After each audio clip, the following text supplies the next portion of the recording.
Selamat pagi, semangat pagi. Jumpa lagi dengan Pak Andre dalam pembelajaran tematik hari ini di hari Rabu tanggal 11 November 2020. Hari ini kita belajar tematik, kita masuk dalam subtema 3, pekerjaan orang tuaku, buku tema 4D, berbagai pekerjaan, pembelajaran 1. Dengan muatan pelajarannya adalah di pembelajaran 1 ini adalah Bahasa Indonesia menilai kejadian yang terdapat dalam dongeng. IPS menyebutkan jenis pekerjaan yang berhubungan dengan sosial budaya. IPA mengidentifikasi dampak pemanfaatan sumber daya alam yang tidak terkendali.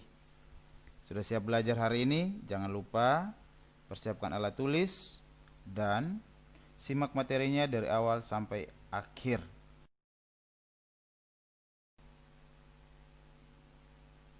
Perhatikan buku halaman 78. Muatan bahasa Indonesia menilai kejadian yang terdapat dalam dongeng. Perhatikan Pak Guru jelaskan dulu pengertian dongeng. Ya. Pengertian dongeng. Dongeng ialah wujud sastra lama yang bercerita tentang sebuah peristiwa yang menakjubkan, yang penuh dengan hayalan atau fiksi, yang dianggap oleh masyarakat suatu hal yang tidak benar-benar terjadi. Jenis-jenis dongeng, ya. Ada yang pertama adalah fabel. Ialah dongeng yang tokohnya merupakan binatang yang berperilaku seperti manusia. Contohnya dapat berbicara dan berjalan. Misalnya dongeng si kancil, dongeng buaya dan kerbau, dongeng kancil dan buaya, serta dongeng kancil mencuri timun. Nah, itu adalah jenis dongeng fabel, yang mana tokohnya itu adalah binatang. Jenis dongeng yang kedua adalah sage, yakni dongeng yang mengandung unsur sejarah atau kisah kepahlawanan. Contohnya, anak-anak mungkin pernah nonton filmnya, yaitu kisah Jaka Tingkir, Ramayana, Si Buta dari Gua Hantu. Itu adalah contoh dongeng sage. Berikut, ada contoh dongeng yang berikut adalah jenis dongeng yang berikut adalah legenda atau cerita rakyat. Ialah dongeng yang menceritakan tentang kejadian alam atau suatu tempat. Contohnya legenda Rawa Pening dan legenda Danau Toba. Juga ada contoh legenda-legenda lainnya. Jenis dongeng yang keempat, mitos. Ialah dongeng yang berkaitan dengan kepercayaan masyarakat tentang dewa-dewa dan makhluk halus. Contohnya adalah mitos Nyi Roro Kidul, Wae Gombel, dan lain sebagainya. Ada juga jenis dongeng parabel. Ialah dongeng yang mengandung nilai-nilai pendidikan. Parabel juga dapat berupa cerita pendek dan sederhana yang mengandung hikmah atau pedoman hidup. Contohnya itu adalah dongeng Si Maling Kundang. Nah, untuk mengenai film-film ini atau cerita-cerita ini, anak-anak bisa akses di YouTube untuk menonton ceritanya atau videonya atau filmnya, ya.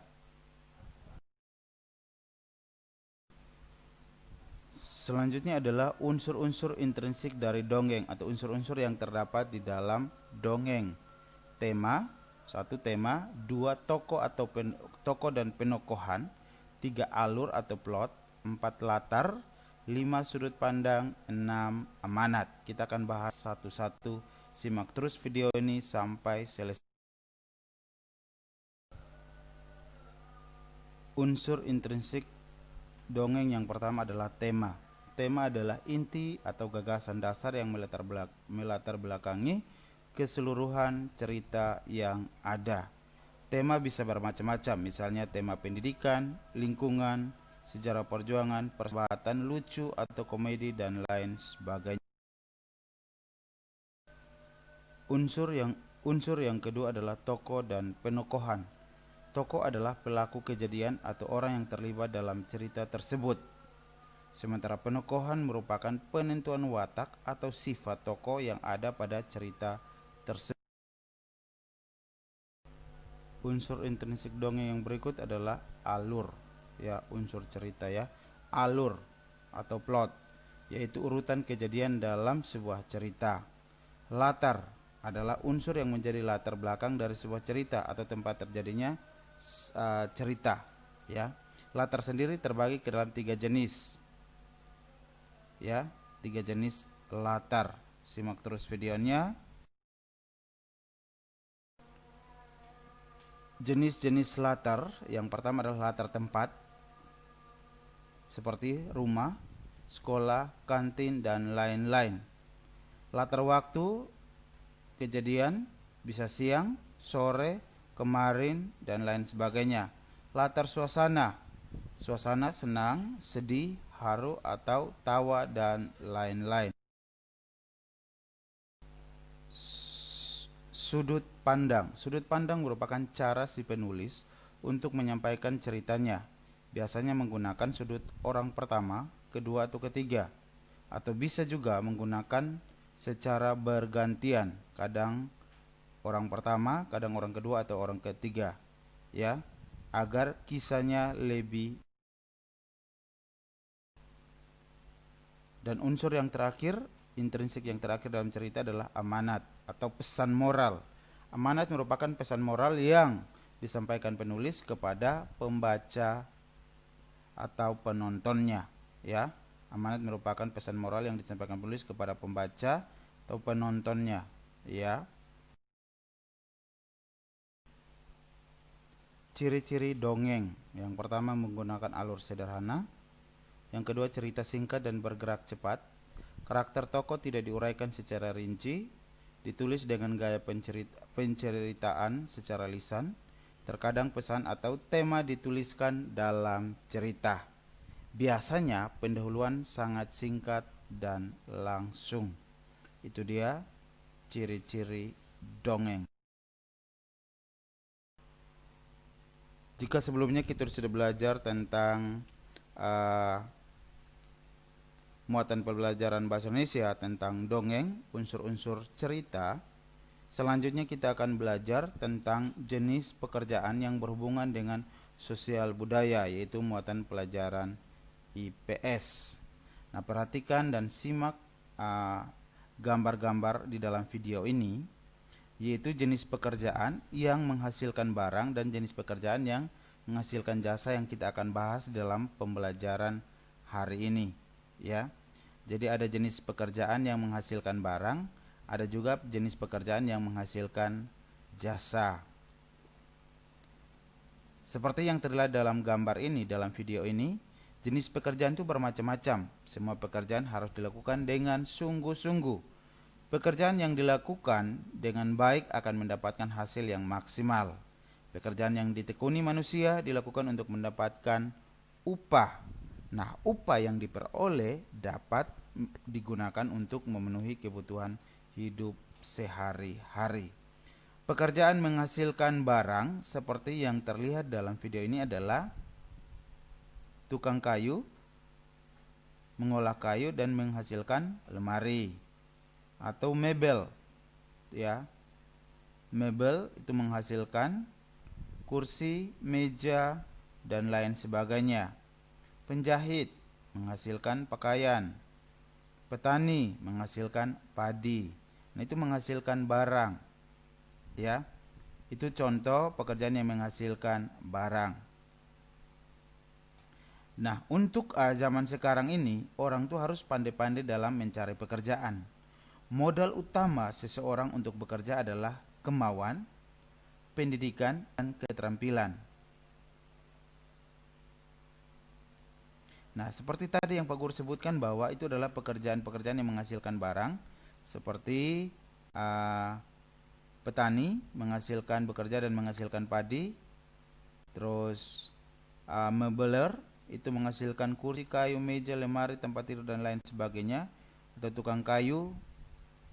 Terus ada juga penjahit menghasilkan pakaian, ya.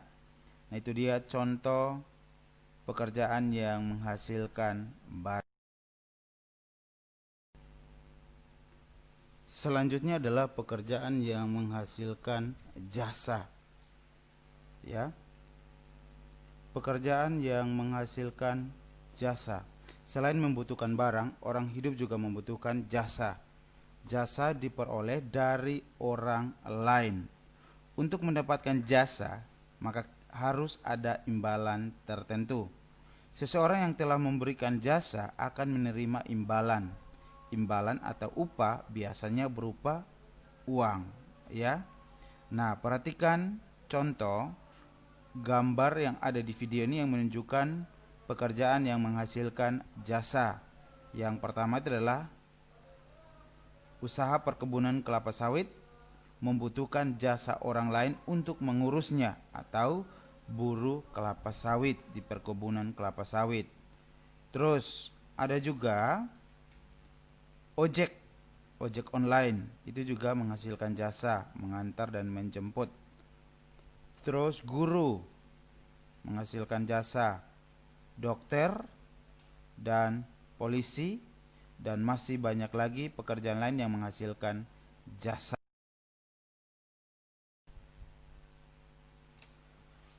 Ya, berikutnya kita masuk dalam muatan pelajaran IPA, yaitu dampak pemanfaatan sumber daya alam yang tidak terkendali. Sebelumnya kita sudah belajar tentang menilai kejadian yang terdapat dalam dongeng. Kita bahas tentang pengertian dongeng, unsur-unsur yang terdapat dalam cerita, jenis-jenis dongeng.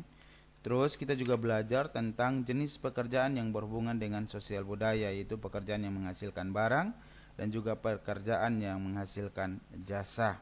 Sekarang kita akan belajar tentang dampak pemanfaatan sumber daya alam yang tidak terkendali.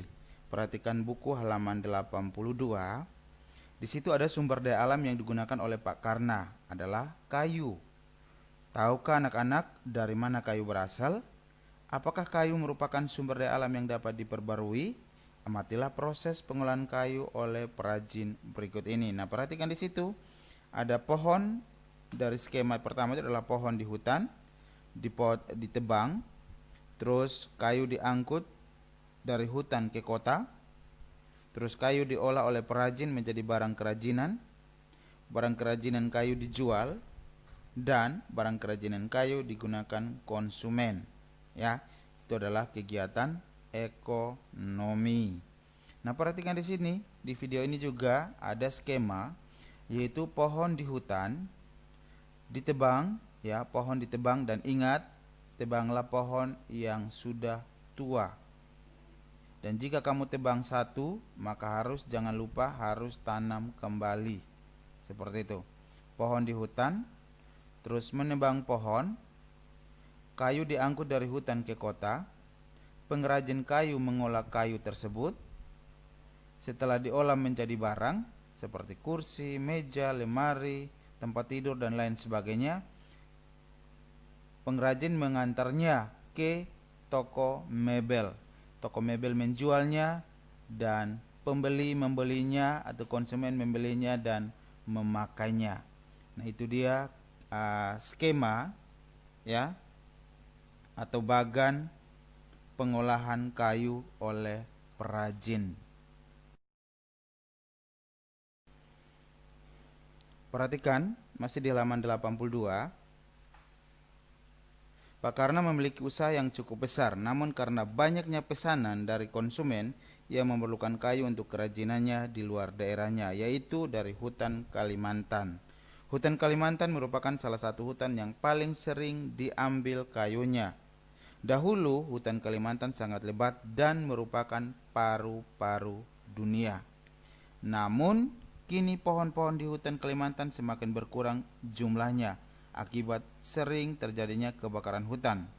Perhatikan jumlah luas hutan Kalimantan pada gambar, ya, gambar peta Kalimantan di bagian atas dalam video ini. Berdasarkan gambar tersebut, bagaimana perubahan kenampakan hutan Kalimantan dari tahun ke tahun. Nah, perhatikan, mulai dari tahun 1950 sangat hijau sekali. 1985 mulai berkurang, 2000 berkurang lagi, 2005, 2010 hingga 2020 hutannya sangat sedikit, ya. Nah, perhatikan juga di sini di bagannya tahun 1950 hampir seluruh Kalimantan ditutupi atau tertutup oleh hutan. Tahun 1985 hutan di Kalimantan masih luas. Tahun 2000 hutan di Kalimantan mulai berkurang. Tahun 2005 hutan di Kalimantan banyak berkurang. Tahun 2010 hutan Kalimantan sama banyaknya dengan pemukiman, ya. Dan tahun 2020 hutan sangat sedikit, pemukimannya semakin luas. Jadi hutannya sangat sedikit karena banyak pemukiman yang dibangun di sana. Seperti itu. Itu dia peta dan skema perkembangan hutan Kalimantan dari tahun 1950 sampai dengan tahun 2020. Jadi sebagai generasi penerus bangsa, anak-anak harus perlu menjaga kelestarian hutan, karena hutan itu adalah paru-paru dunia. Ya. Yang kedua adalah Pak Guru kembali ingatkan bahwa ada tugas anak-anak, yaitu yang Pak Guru kasih di awal Oktober, bahwa pada akhir November itu anak-anak harus mendokumentasikan menanam pohon. Yang pertama, foto menanam pohon, merawat pohon sampai dengan akhir Desember tumbuhnya pohon yang anak-anak rawat itu setinggi seperti apa. Ya, jangan lupa itu tugas. Nanti Pak Guru akan minta di akhir November tanggal 27-28 November. Ya. Pak Guru berharap sudah ditanam dari Oktober kemarin ya, bukan hari ini dengar baru memulai. Seperti itu. Ya, itu dia materi tentang muatan pelajaran IPA, dampak pemanfaatan sumber daya alam yang tidak terkendali. Jadi jika kita menggunakan sumber daya alam berlebihan, maka kita juga akan yang rugi, ya, mulai dari terjadinya banjir, tanah longsor, ya, pemanasan global dan lain sebagainya. Jadi kita harus bijak dalam memanfaatkan sumber daya alam. Nah, itu dia materi kita tematik hari ini, pembelajaran 1 subtema 3 pekerjaan orang tuaku, dengan muatan pelajaran bahasa Indonesia tentang menilai kejadian yang terdapat dalam dongeng, yaitu kita belajar tentang pengertian dongeng, jenis-jenis dongeng, unsur-unsur intrinsik dalam sebuah cerita, ya. Dan yang berikut muatan pelajaran IPS, kita belajar tentang jenis pekerjaan yang berhubungan dengan sosial budaya, yaitu pekerjaan yang menghasilkan barang dan pekerjaan yang menghasilkan jasa. Selanjutnya kita belajar IPA hari ini tentang dampak pemanfaatan sumber daya alam yang tidak terkendali, yaitu skema kegiatan produksi. Mulai dari produksi kerajinan kayu, mulai dari pohon di hutan ditebang dan diangkut kayu dari hutan ke kota. Kayu diolah oleh perajin, setelah menjadi barang, kayu dijual dan dibeli oleh konsumen. Dan juga kita belajar tentang akibat dari pemanfaatan sumber daya alam yang berlebihan, sehingga terlihat pada gambar peta hutan di Kalimantan dari tahun 1950 sampai dengan 2020. Itu dia materi kita hari ini. Terus simak terus video sampai terakhir, karena di terakhir itu ada tugas yang harus anak-anak selesaikan.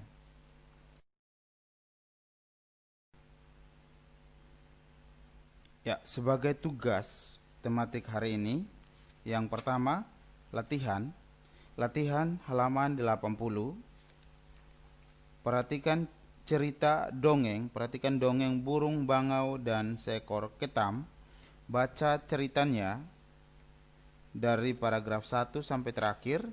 Kemudian temukan unsur-unsur cerita yang terdapat dalam dongeng tersebut. Lengkapi bagan tersebut.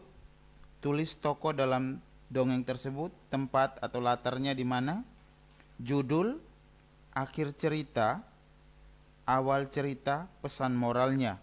Itu latihan, lengkapi bagan tersebut, tidak perlu dikirim. Terus yang kedua, halaman 81, baca cerita tentang Pak Karna, tetangga Made. Terus jawab pertanyaan 5 nomor yang ada di dalam buku halaman 81. Ini juga tidak perlu dikirim sebagai latihan evaluasi anak-anak saja. Dan yang terakhir adalah latihan tugas tematik hari ini. Di dalam video ini anak-anak perlu menyelesaikannya 5 nomor soal ini dan tulis jawabannya dan kirim ke Pak Guru. Ya, tugas yang ada di video ini yang anak-anak selesaikan dan juga kirim foto dan kirim ke Pak Guru. Sementara yang ada dalam buku tematik halaman 80 dan 81 tidak perlu dikirim. Terima kasih untuk pertemuan kita hari ini dalam pembelajaran tematik. Tetap jaga kesehatan. Tuhan Yesus memberkati.